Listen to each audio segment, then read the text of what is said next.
Yo, Gene. What's going on? Man, what's good, man? Let me start. Let me run this back, man. Hundreds Podcast. It's your boy Jay Hamp, man. One half, man. Y'all know what it is, man. Tune in every week, every Monday. We live 6:30. Follow us on the Instagram at TheHunnidsPodcast. But look, enough about us. We ain't here for us. Got a special guest, man. Took the time, to sit down, honor us, bless us with an interview. This brother is a legend. He walks it. He talks it. The man live by his word. His name hold weight all the way from that NY, man. We got brother Gene Deal in the building. Former bad boy, bodyguard, man, and so much more, bro. What's good, man? How you doing today, bro? I'm good, but did you tell everybody I gave you $100 from that introduction? Nah, I didn't. You can hit Let everybody know I had to pay for that introduction right there, man. Thank you. Appreciate it, bro. Indeed, man. Just hit that cash out. You feel me? All right. But look, bro, man, before we get started, man, like I said, bro, first off, thank you, man, for even, accepting the call, man, sit down, talk to us. I mean, you ain't have to do it, bro, and that's real. Hello? Yeah, I'm here, bro. Yeah, go ahead. Let's go, man. What's happening? Indeed, man. All right, so here you go, man. First question that we got, man. We got 10 with the big homie Gene. So, look, Tupac blamed Puff and Big for the Quad City shooting. Later, he found out that wasn't true. Now, you said there was a meeting held about the formation of Death Row East, and Tupac was told to address specifically who he was talking about. From there, the track Hit 'Em Up came out. Now, can you tell us a little bit about that meeting and, if it's true that what Tupac was alleging, that he had sex with Faith? All right, see, that's more than one question right there. But let me just say this. The meeting was true. Eric B. already spoke on it himself. Eric B. and Big D was going to be they was going to run Death Row East Coast. You understand? Mm-hmm. So the meeting took place, and what happened is that they was trying to squash all the beefs from anybody from the East Coast and the West Coast, Pac them and everything. So what they was doing, they was trying to find a representative for Puff. So Puff was on the West Coast at one time. We was in L.A., and I think he was meeting with Will Smith and some other people because he was trying to get into the movie business also. So the meeting that they held, he got a phone call because they had all went out and they was at the Mirage. So I think it was Haitian Jack who called him and said to him, bruh, they all down here, at the Mirage. And he named some people, Zip, Chaz, a couple other people who Puff knew, and they in here partying with Suge them. You understand? That meeting was supposed to take care of that week. That was a week before Hit 'Em Up came out. Mm. You understand? So that's when Pac got the okay to go ahead on and do the Hit 'Em Up. Now, he may have already had that stuff done, but he was supposed to address all the people he was talking about because the guys in New York who was going to run Death Row East Coast, they felt a certain kind of way. How you going to be talking about just blanketly New York niggas, and here it is, y'all trying to start Death Row East Coast. Mm-hmm. Mm-hmm. I'm with you. Right? Yeah. So, all right, so when Hit 'Em Up drops and Tupac is a legend, he's a legend, what is Big's reaction to this? Like, what's his, how is he taking all this in? Well, as far as I know, Big wanted to say something back. But, I think Puff was, convinced him not to even go that route. Mm-hmm. You know what I mean? Indeed. So, look, were you at the 95 Source Awards for the infamous Come to Death Row speech? No. I stopped. Me and Puff had fell out after the City College tragedy. Yeah. Yeah. And I didn't come back into the game until Jake got killed with him. I was still seeing him all the time because he was a part of the same game.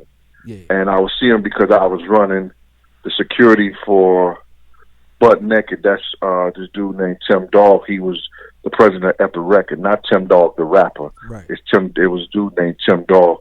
He was the one who wrote one of Heavy D's biggest hits. And he wrote Dream.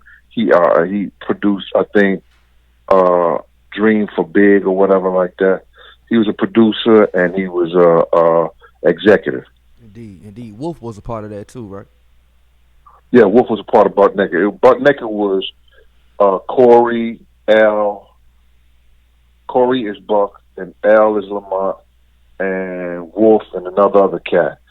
They had got like 9-16 to life sentences for drug conspiracy, and they got pardoned by Obama. Indeed. They were the real bad boy. They was actually the engine behind the money for Bad Boy before they got to Clyde Davis. Okay. Giving you a little too much right now. Next. I'm with you, dog. All right. So look, man. After Mark Anthony Bell was assaulted for the location and the whereabouts of Puffy's family members, what was security's response? I don't have no truth on that, bro. I don't know anything about that. But what I'm asking is, do you know, as somebody that was doing security, I know y'all are hearing about these things. Like, what are y'all doing? What are y'all trying? Are y'all ending up, or is it just like, he just caught a L out there? You feel me? That had nothing to do with me. I was contracted to make sure Puff was all right. When I came on board, that's all I was. I was only responsible for Puff. All right, piggyback on that though, right? This ain't part of my other question. I'm just trying to see what you saying with this point. If you trying to maintain Puff safety and Puff security, if something is happening to Puff's staff because they trying to get at Puff and his family, how is security not doing anything about that? Like that. Tell them to call the police department. I ain't contracted for that. Puff is my principal. I'm responsible for him, and that's it. Dog, it's not like you got to realize I'm not 24-hour security, and that's all I did. Okay. You know what I'm saying? I was running cliques. I ran the same gang. Then I ran with my godbrother Slick and the family when I left the same gang. Then I was doing the security. I was over the security for Black Hands. Black Hands is one of the biggest international cliques. Started in the federal penitentiary.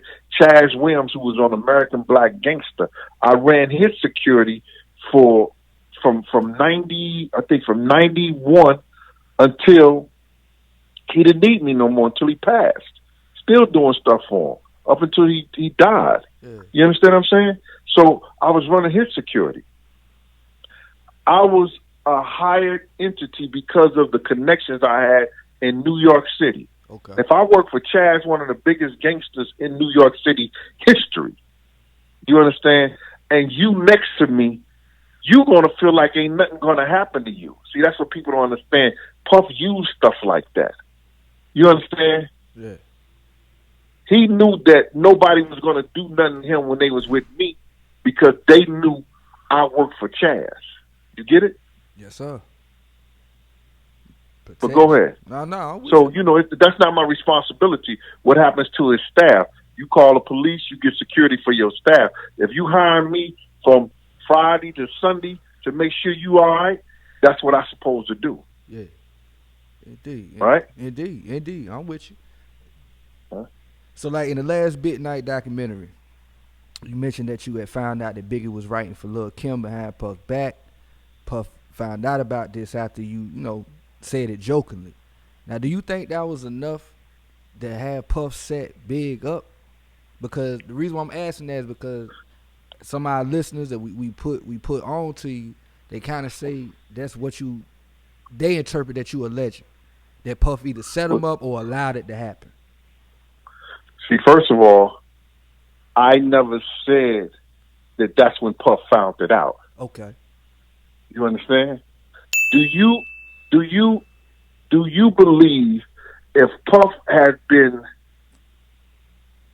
dealing with Big 3 to 4 years in the studio, knowing his writing style, producing his music, do you believe that Lil Kim was actually the female Big?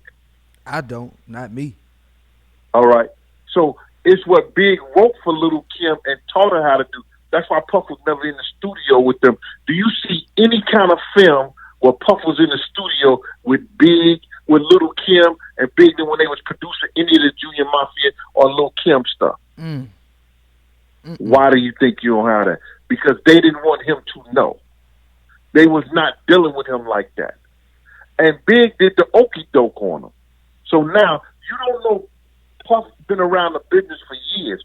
Jodeci, Mary J. Blige, I'll Be Sure, you know, Christopher Will. Anybody was at Uptown Records. You know, he used to see my man Eddie F. Eddie F. and Tim Dahl showed him how to work the board and produce. So he knows what's going on. All he needed to do was to hear Big tell somebody or say something to somebody. And that's what that whole thing was about that night. Indeed. So go ahead. All right, man. So that night, man, we got you talked about different warnings that were coming before you guys went out to LA. D-Rock was aware, Wolf was aware. Wolf was aware to the point where, you know, he wasn't even gonna go out there, man. How does that feel, bro? Like going into that type situation, knowing that you getting these warnings and nobody's listening to you, you know, give that warning to them that, hey, we walking into danger and we not correct. You asking me how does that feel? Yeah, I'm asking you, bro, because well, listen here. Listen here, man. If I give somebody a warning and they don't take heed to him, then I have to look out for me. Okay. Because you're not doing what we need to do.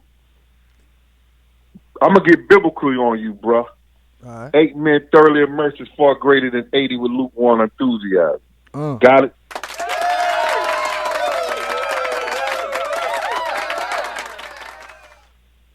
I'm with you. So if you ain't on the team with me, I got to be without you. Okay. If you're not doing what I'm doing, then you're not with me. So my whole thing about it is that these niggas is laughing and joking before we leave out the house. I'm dead serious because I want to get back home. And I know what it takes for me to get back home, look at everything, watch everything, and don't trust nobody.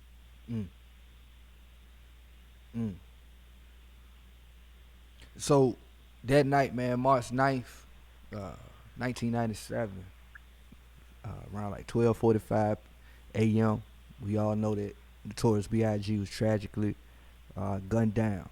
And that entourage, it was 3 SUVs. You know, the first one had Puff, the second one, you know, G Money, Big, Lil C's. You was in the first one. Now, it was 4 SUVs. Okay. They try to fool y'all and make y'all think it was only 3. It was 4 SUVs. Explain that. It was me, Puff and them. Then it was G Money and Big and them. It was the LAPD and Paul, and it was a white Land Cruiser that came from Philadelphia, which was Big's the man. Probably friends of Charlie Baltimore's also. They were all with us. They were at Andre Harrell's house with us. Bonus question: was that white SUV that you talking about? Is that the one that they said cut in the way, or the third SUV that had Paul? They tried to say that was the cutoff thing for Big. No, the dude was on the other side of the street. I'm peeping game before we even took out. I didn't see him try to turn into the car and get behind Big, but that's what Paul explained to me. But I said, Paul, he was with us. He was with us. Now, Paul and Reggie. Oh, go ahead. I'm sorry. No, go ahead. Go ahead. No, I'm done. No, so Paul and Reggie immediately took chase, and then it took a minute for y'all to get back. Paul and Reggie them ain't take chase nowhere. Oh, them niggas ran the other way. Okay. All right. Because from the reports are that when that happened, they took and chased, and that you had to tell Reggie to come back, and then you all took chase. Bro, it didn't happen like that. All right, how did it happen? Not at all. It ain't no. I ain't never seen no report like that. And like I just tell you, man, listen to me. This is a facade for the people to try to, people are making stuff up so they could throw y'all off so y'all won't ask the right questions. We know, how is it that you at a multi-million-dollar museum with a black event and none of the cameras are working? It's 97, bro. You think they have cameras in 97? Yeah, they I had had. a cell phone. Yo, dog, you got footage from the 60s. Yo, insurance companies tell any buildings, unless you have security footage, we will not insure your company. You could go online and see footage from the 60s and the 40s of cameras. Cameras been around for a long time, team. So on You that, think there wasn't cameras in 97? all right. So if they have the cameras, and let's say they do. Let's say they do have the How cameras. you think you got the footage? They had video cameras. How you think you got the footage of people outside the museum? Right. From the video, from people had camcorders. People had video. If you had a camcorder and video footage and stuff like that and hand cams, why you think there wasn't cameras out there? And those buildings didn't have cameras. But y'all was on the other side of the building, though, right? You think the building ain't secure? When you secure a building, let me ask you something. Do you secure half the building, or you consider Bro, or you secure the whole building? I'm gonna be 100 with you, man. I DJ. There's some spots that I go to where the front, the side, everything got cameras on it, but the back where we coming in to load up, there ain't a single camera out there, man. So when I hear that y'all was on that back let me ask side, you one question right here. What's up? The place that do you DJ? Do they have cars that's worth $1 million, No, $1.2 million, $2 million? No, sir. Okay, so let me ask you something. Do you think an insurance company is going to insure a building that only have half the building covered? Okay. I'm with No, you. answer the question. No, I do not. Follow No, I me. do not. I do not. Ain't no insurance company going to insure nobody, because if somebody steals a car, they're going to go where they're going to take the car out where it doesn't have cameras in it, right? Right. If they destroy something, they're going to destroy where it doesn't have cameras in it. Okay. Correct? So, correct. All right. Okay, so why would Craig Caden, a LAPD detective, say that these are the events that unfolded? They had to, a witness had to tell them that car gave chase.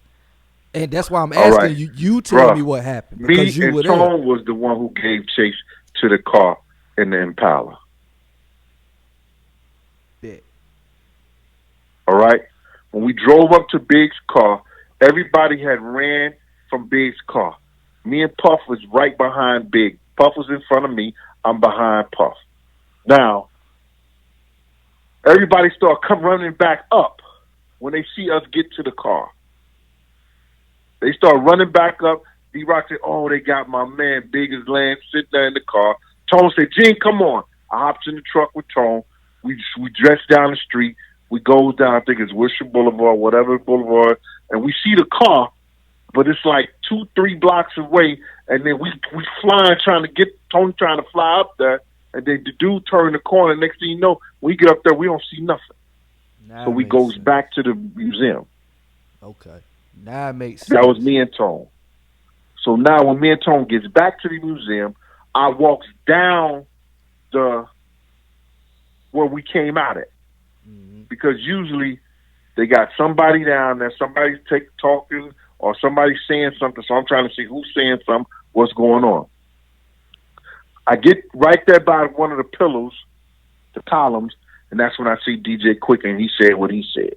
What he say? Then Paul comes running down there. Jay, come on. We finna take Big to the hospital. But you got to realize, with nobody thinking, the police and the ambulance is on the other side of the building. Why we just didn't take Big over there? You know, why we just didn't go over there where the fire department and everybody could have did something? We didn't do that. Puff asked Kenny, "Do you know where the hospital is?" And Kenny said, "Yeah." And that's when we took that ride. What did Quick say? Quick said, "Yo, I think they got one of them bad boy niggas. They said they was going to get him."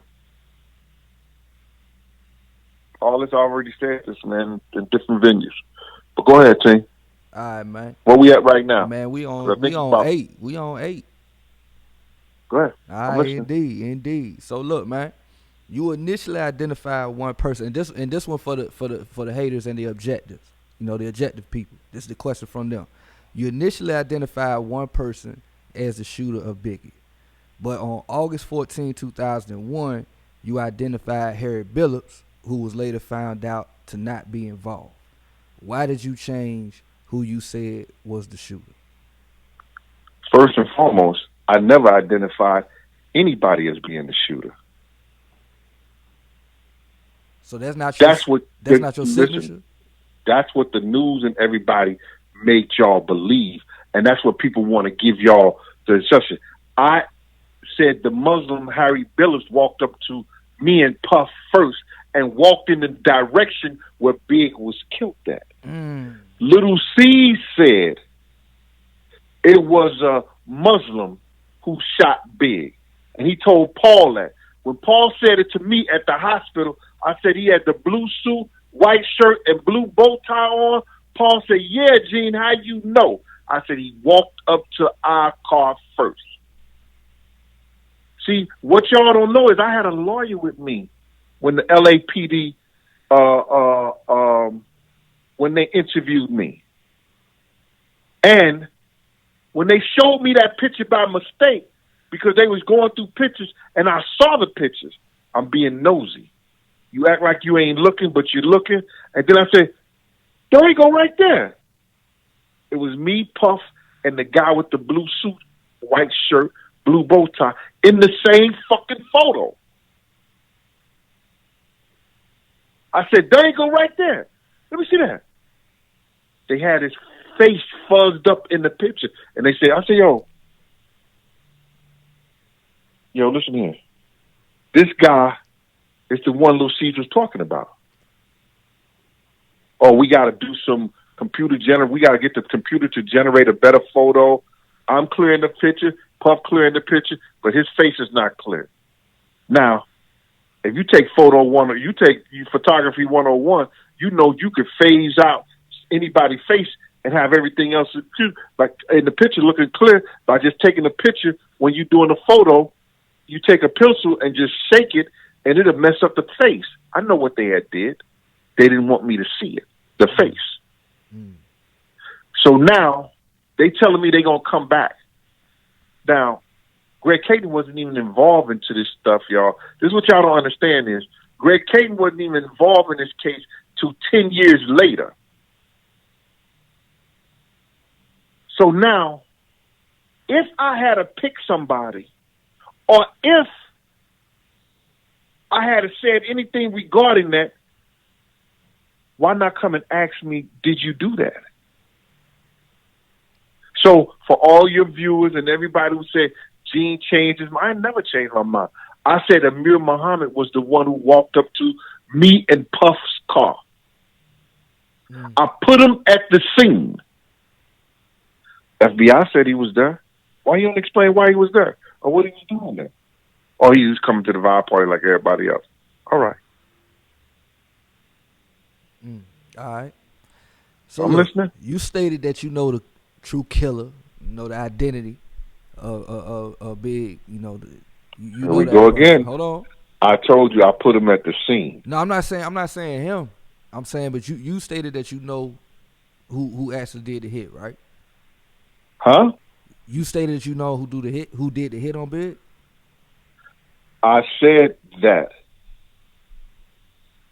it has to be somebody that, dog, let me just tell you something. It was more than one group of people out there was trying to kill us. Trust and believe. It could have been somebody out there trying to kill Big, and could have been somebody out there trying to kill Puff too. If we wouldn't have ran that light, we probably would have saw. Because if Puff got shot up at that light, then we'd have known that too. So but maybe Big was a casualty of war. I don't know. So my question that I was, where I was leading up to, is that when Greg Caden, alleges that Wardell Poochie Faust was the shooter, and he backs that up, saying that Tammy Hawkins confessed, to taking a $25,000 payment. I kind of hear you challenging Greg Caden's credibility a little bit. So what do you think about that theory? Bro, let me tell you something, right? Do you know anything about the law? A little bit. Okay. Let me ask you something. Is there any time frame in which you could do a murder or something and be exonerated from it? No statute of limitation. No statute of limitation.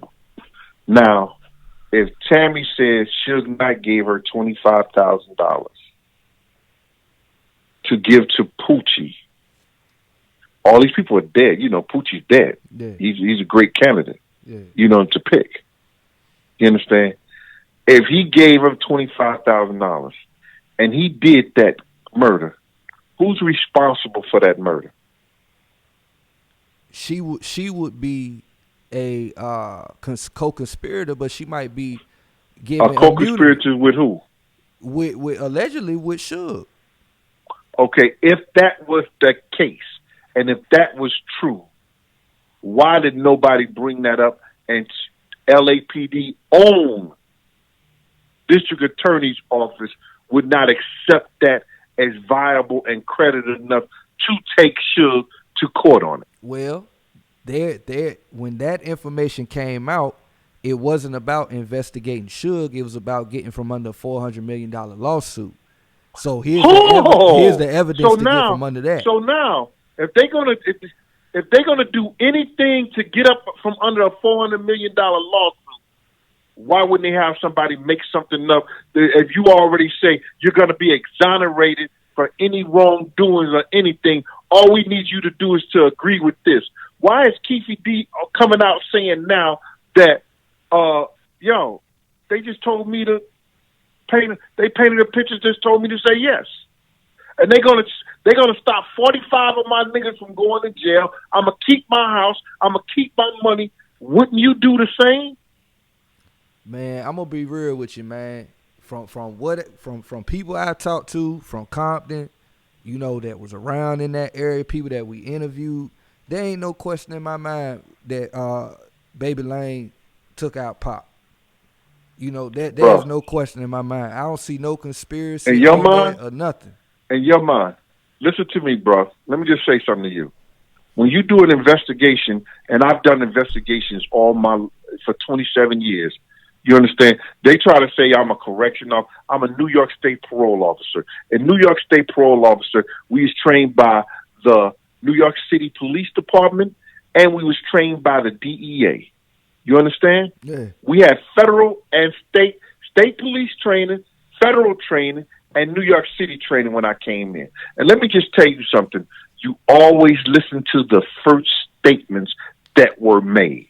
Now, if you're going to tell me Baby Lane got kicked down, the next day he was in the hospital with a dislocated shoulder, reached over somebody else, and accurately shot Pop in the chest, you understand? And you're going to say he did that by reaching over from another seat of a car, reaching over from the opposite seat of the car over somebody else who takes up the whole window, who takes up the whole seat. Big dog, yeah, I'm saying that. I'm gonna be real with you because if he on the other side with a 40, he's gonna do that with a dislocated shoulder. You understand? If you're gonna say he did a dislocation, and then the people behind say a big black arm came out the window. A big black arm came out the window. I met Orlando Anderson. I knew how he'd look. If he was a $165 wet, he ain't had no big black arm to come out the window. Big dog, okay. All right, well, I gotta go there with you. On the scene with Biggie, half of the witnesses saying that the SS Impala was black. One of the brother that was on the 911 call said it was aqua blue. Then you got some that said it was green.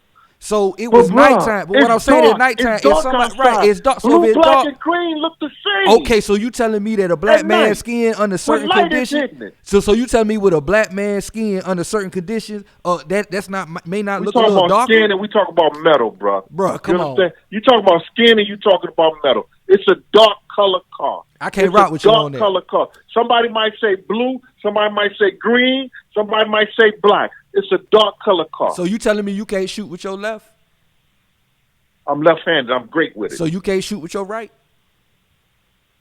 I can shoot with either hand. All I'm right, trained at it. so Orlando, if what everybody from Compton is saying about this man, both Crip, both Blood, that this man was about that and he was known for this, you telling me that So let this me ask man you couldn't something. hit him for You 15 don't, feet you don't away? think Dre was known for it? Who, Dr. Dre? No, not Dre. I'm talking about Dre who was in the car with them. Yeah, You don't think Dre was known for probably it? so, but he probably froze up. So let me ask you something. Dre froze up? Bruh, listen. Let me just say this to you, man. What up? Let me just say this to you, because I ain't gonna sit up here and brain wrestle you. This the with nigga. about Hold on, something last thing. I know that night when somebody called us and told us they got them niggas and everything like that. Let me just say this to you, bro. You got to look at atmosphere. You got to look at behavior. And this the nigga that just punched him in the face, bro. TPD said he gave Dre the gun, and Dre said, "Nah, I don't want to do it. I'm not doing it." Right? Then Keefy D said he said that. That's what he said. Right? That's what he said. So now let me ask you a question. I don't know what kind of street or whatever you've been involved in your day. I know you college educated, the whole nine. You may not have been there. You may have. I know some guys who went to college and used to come back to New York and do murders. You understand? Indeed. They used to go to college and was excellent student back in the 80s and come back to New York and do murders for people and then go back to school. I knew a guy like that. So let me just say this to you. If you are a boss and you tell me, here go, Gene, here go the gun, bro. Here go the gun, Gene.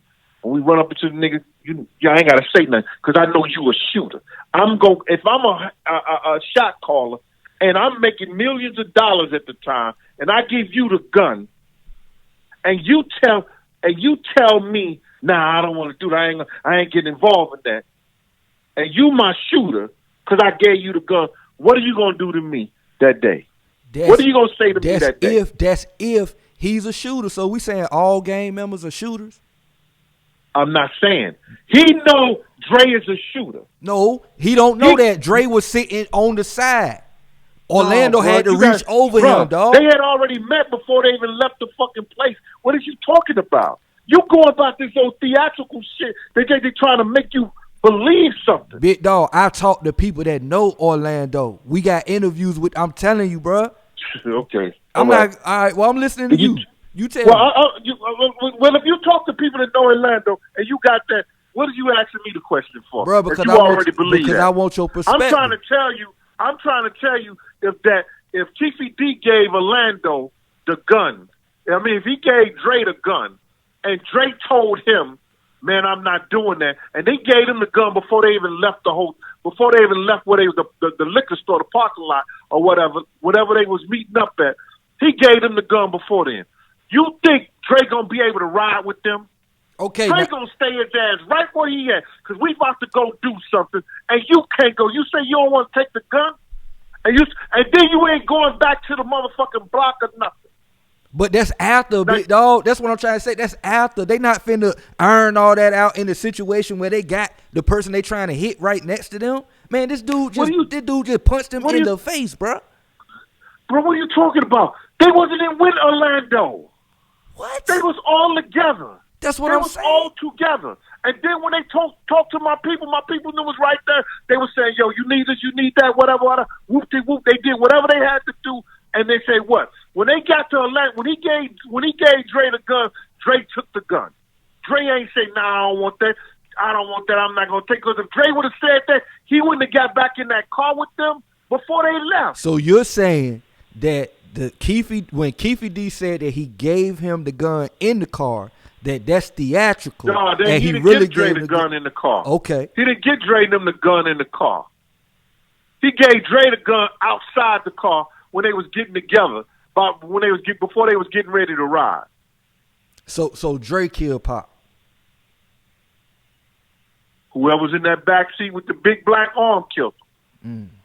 It was whoever was in that big. Yo, you gotta look at the witness said not what Orlando doing like that. The witness said a big black arm came out the window. Now, they said Gaddafi, a big black arm came out the window. I gotta ask you this now. I'm sorry. You said that you met Orlando before. Under what circumstance did you meet Orlando? We was all together at the hotel in Vegas. They was sitting up there drinking, and we was doing a concert in Vegas. And he had that same ass shirt he got beat up on, unless he had 2 or 3 of them. You understand? That he got beat up in. He had that same ass white shirt on with the blue letters. And I said it before.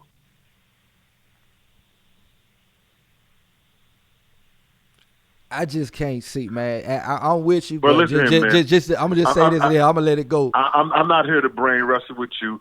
I gave you what on the shield. I gave you what you asked for. Yeah, you understand? I'm with you. And you're gonna believe what you want to believe. But let me just tell you, it's propaganda on this bullshit. And the propaganda is that they can sit around there and paint this picture for y'all. You understand? And people who was actually there, people who actually saw that shit, they never told y'all. Let me just tell you something.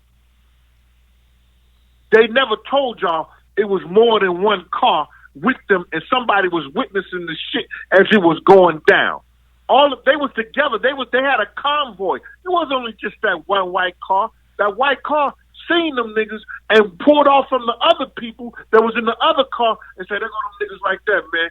All right, and they pulled around. They went around and left the other car on the other side of the street. And they watched and witnessed all the shit. So the whole conspiracy theory about Puffy paying for that is false. Man, listen here, man. I'm not getting into you about what Puffy that conspiracy theory shit like that.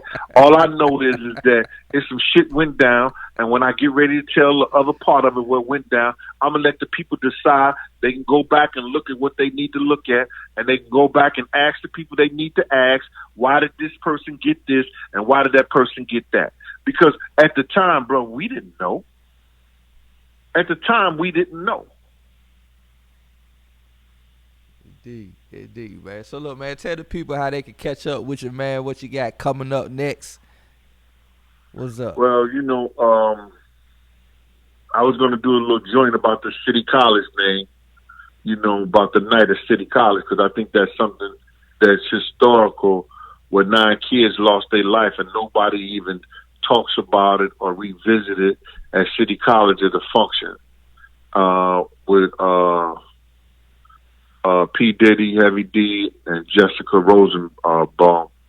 I'm gonna revisit that, do something on that, and I got my book coming out, and I'm still working on my book.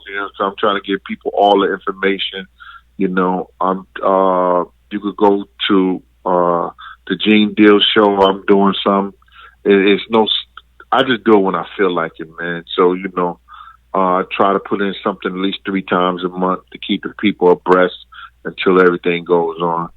I really don't do shows. If it wasn't for you, team, I wouldn't be on this phone call right now on this platform, because that ain't me right now. You know what I'm saying? So, if your fans could thank you for, leaning. Hey, look, man. You know what I mean? Hey, man, look, bro, I appreciate you, big dog, for, for supporting, bro. And before I let you go, man, I just want to issue an official challenge, because you be in that kitchen like I be on them pots. So I'm challenging you to shrimp and grits challenge. You know what I'm saying? You got 30 days. Well, I can't take that because I can't even smell it, or I can't even touch it because I'm allergic to All shellfish. So what you want? What's up? I need a challenge, bro. What's up? What you want? You want French toast? Ain't no challenge, King. Come on, man. Listen here, man. If your mom ain't named Jan Robinson, you can't touch it. Hey, bro. Hey, man. Thank you again, bro. I'm gonna let you go, big dog. Y'all be easy, man. It's the Hunnids Podcast, man. Your boy J Hemp, Gene Deal. We up out this thing, pimp. Y'all be easy. All right, Drew. Oh, you already know I'm gonna keep it 100 anyway. They talking next up, then it's us. We stay on the grind till we up. You can catch me with gang, we doing our thing. We focused on getting the bucks. Bending corners, the rims got a scuff. Fuck police, keep that middle finger up. If these niggas was homies and really day ones, then they would've never switched up. Keep it 100 and up. Keep it 100 and up. Keep it 100 and up. Keep it 100 and up. Keep it 100 and up. Keep it 100 and up. Keep it 100 and up. Keep it 100 and up.